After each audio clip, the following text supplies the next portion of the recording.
In class 12, how are you? As you all know that we are doing our book Contemporary World Politics और उसमें हम अपने chapter number 9 globalisation को complete कर रहे हैं। हम ये चैप्टर की शुरुआत कर चुके हैं। आप कुछ वीडियोस देख चुके हैं।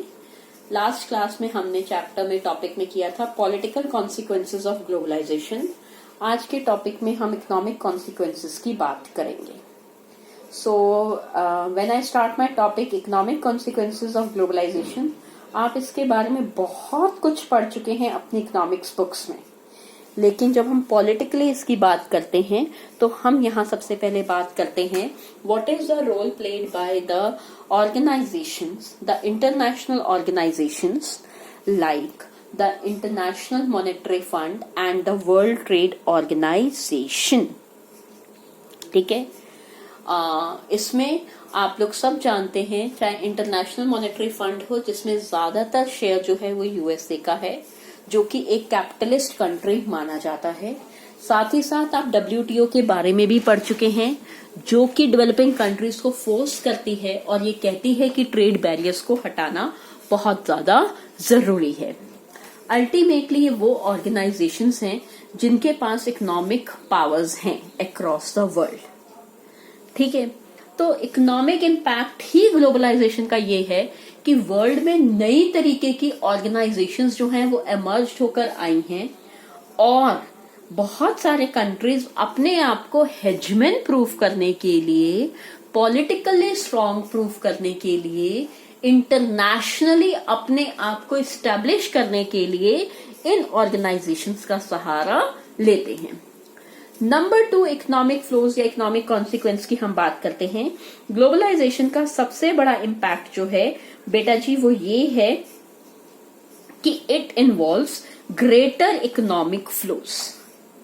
ये तो नॉर्मल आप पढ़ चुके हैं and this is among the different countries of the world. कुछ जो ये फ्लोज हैं ये वॉलेंटरी हैं, अपनी इच्छा अनुसार हैं। कुछ जो ये फ्लोज हैं these are being forced, being stressed by some international institutions or sometimes even by the powerful countries। अगर हम बात करें तो हम कहते हैं कि फ्लोज से हमारा मतलब है 4 तरीके की flows: people, capital, technology and ideas. ठीक है, तो जितना ज्यादा ग्लोबलाइजेशन बढ़ता है उतनी ज्यादा ही कमोडिटीज अक्रॉस द ग्लोब जाती हैं। कई बार रिस्ट्रिक्शंस इम्पोज की जाती हैं, कई बार रिस्ट्रिक्शंस इम्पोज नहीं की जाती हैं। सॉरी, कई बार इंस्ट्रक्शंस जो हैं they are being imposed even on the movements of people and sometimes on capital.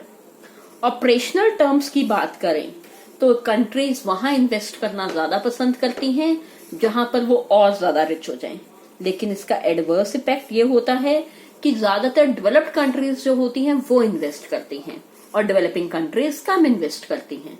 Result, जो डेवलपिंग कंट्रीज हैं वो और ज्यादा पुअर होती चली जाती हैं। ठीक है, टेक्नोलॉजिकल डेवलपमेंट की अगर बात की जाए तो आप कह सकते हैं जो इंटरनेट है या जो कंप्यूटर्स है that is only the product of the globalization which is not now limited at the national boundaries, it has internationally reached throughout the world। कुछ वीजा पॉलिसीज बनाई जाती हैं ताकि सिटीजन्स को क्रॉस करने से रोका जा सके, लेकिन कितनी सक्सेसफुल है ये हमें पता नहीं है।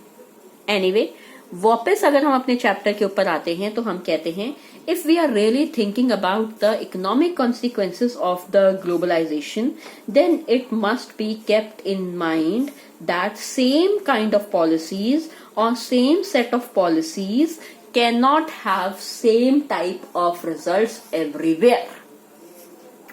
पता है, बहुत सिंपल सी बात है। कई जगहों पर, अगर मैं दिल्ली में रहती हूँ, एग्जाम्पल मैं यहाँ पर नाम लेकर बात करूं, सारा in the initial days face problem. Ma'am, यहाँ का रहना सहना अलग है, वहां का रहना सहना अलग है, सोच अलग है, इम्पैक्ट अलग है। तो ग्लोबलाइजेशन में भी अलग अलग देश में अगर आप सिमिलर तरीके की पॉलिसीज को चलाओगे तो उसका रिजल्ट अलग आएगा।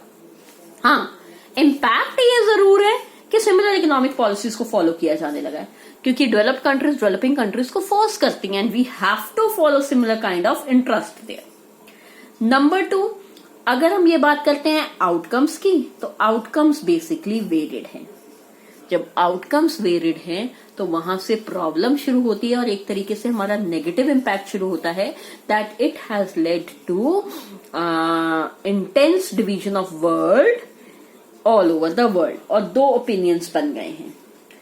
जो लोग सोशल जस्टिस के साथ कंसर्न हैं, उनको चिंता है कि हर स्टेट को या गवर्नमेंट को विड्रॉ कर लेना चाहिए अपने आप से why the process of economic globalisation, क्योंकि ये सबके ऊपर इक्वल इम्पैक्ट नहीं कर रहा। It is only putting an impact on the small section of the population and basically जो इम्पावरिश्ड लोग हैं, जो गरीब तबके के लोग हैं, जो मिनॉरिटी ग्रुप को बिलोंग करते हैं, they are being still dependent on government for jobs and welfare activities. एक चीज मैं बता दूं, जब भी इकोनॉमिक ग्लोबलाइजेशन में वेलफेयर वर्ड यूज होता है, it is related to education, health as well as sanitization. So ultimately ऐसे सिचुएशन में गवर्नमेंट को सोशल सेफ्टी नेट्स को फॉलो करना चाहिए। सोशल सेफ्टी नेट्स को फॉलो करना चाहिए, यानी कि समाज को सेफ करने वाले लोग जो कि आम जनता को नेगेटिव इफेक्ट ऑफ ग्लोबलाइजेशन से बचा सकें, वो लोग जो इकोनॉमिकली वीक हैं उनको बचाया जा सके, क्योंकि वो डेवलप नहीं कर पा रहे हैं। They have come to an halt and ultimately no progress been observed. कुछ लोग कहते हैं कि इस तरीके की ग्लोबलाइजेशन का बेसिक असर ये है that it has resulted into recolonization of the world, कि दुनिया को फिर दोबारा से आर्थिक रूप से गुलाम बनाने की बात शुरू हो गई है।